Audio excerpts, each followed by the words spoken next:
మట్టల ఆదివారము, palm Sunday. అసలు ఈరోజు ఎందుకు అంత ప్రత్యేకం?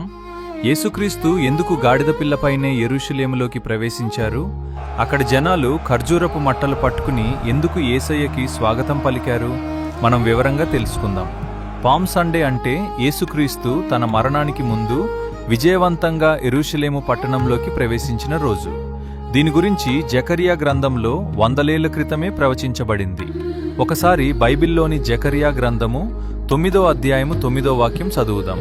సీయోను నివాసులారా బహుగా సంతోషించుడి, యెరూషలేము నివాసులారా ఉల్లాసముగా ఉండుడి. నీని రాజు నీతిపరుడును రక్షణ గలవాడును దీనుడునై గాడిదను గాడిద పిల్లను ఎక్కి నీ యొద్దకు వచ్చుచున్నాడు. ఈ వాక్యం ద్వారా మనం ప్రవచనం నెరవేర్పుని గమనించవచ్చు. రాజులు యుద్ధానికి వెళ్లేటప్పుడు గుర్రాల మీద వెళ్తారు, కానీ శాంతిని స్థాపించటానికి వచ్చే రాజు దీనత్వానికి చిహ్నంగా గాడిద పిల్లపై వస్తారని ఈ వచనం చెబుతోంది. అసలు ఆ రోజు ఏం జరిగింది? యేసు యెరూషలేముకు వస్తున్నారని తెలిసి ప్రజలు తమ వస్త్రాలను చెట్ల కొమ్మలను దారి పొడుగునా పరిచారు. ఖర్జూరపు మట్టలను చేతపట్టుకుని ఆయన్ని ఆహ్వానించారు. మత్తయి సువార్త 21వ అధ్యాయం 8-9 వాక్యాలు ఇలా వివరిస్తున్నాయి. జనసమూహములోను అనేకులు తమ బట్టలు దారి పొడుగున పరిచిరి, కొందరు చెట్ల కొమ్మలు నరికి దారి పొడుగున పరిచిరి.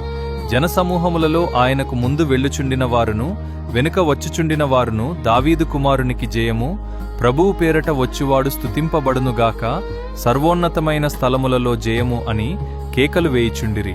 హోసన్నా అంటే హీబ్రూ భాషలో హోషియా అంటే రక్షించు, మరియు నా అంటే ఇప్పుడే, దయచేసి అని. ఈ రెండిటి పదాల కలయిక ద్వారా వచ్చినదే హోజాన్నా అనే పదం. అంటే అక్కడి ప్రజలు ప్రభువా ఇప్పుడే మమ్మల్ని రక్షించు అని కేకలు వేశారు.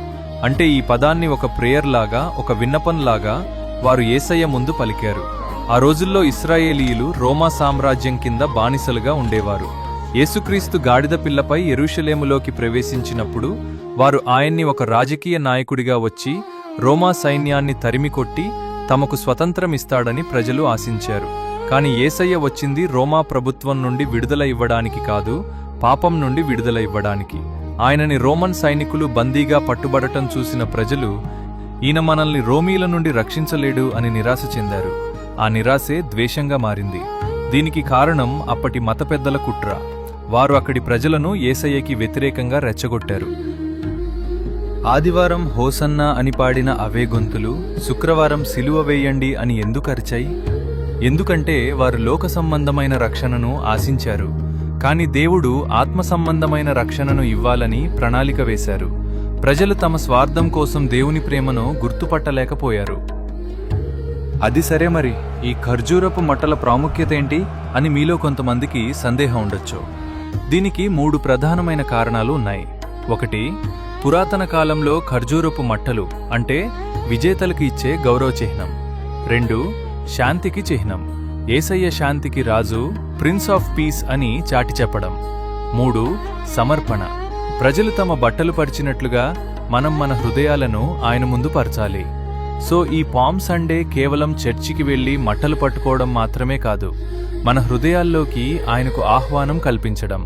అంటే మనం సంపూర్ణంగా మారుమనస్సు పొంది పాపమునకు దూరంగా ఉండటం. ప్రభువు పేరిట వచ్చువాడు ఆశీర్వదించబడునుగాక. అందరికీ పామ్ సండే శుభాకాంక్షలు. వీడియో మీకు నచ్చితే లైక్ చేయండి, అందరికీ షేర్ చేయండి, మన ఛానల్ని సబ్స్క్రైబ్ చేయండి.